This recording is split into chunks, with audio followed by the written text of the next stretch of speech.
Hi everybody, I hope you are doing well. Today we'll talk about how to fix or how to solve the problem of EWA app.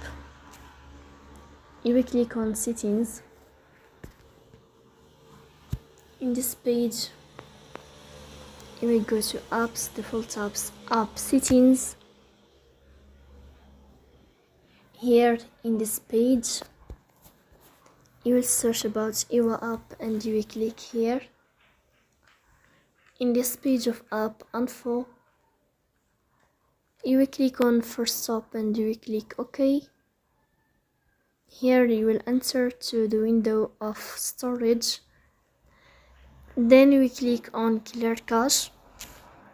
In the end, you will turn off your phone and you will restart your phone again to fix that problem.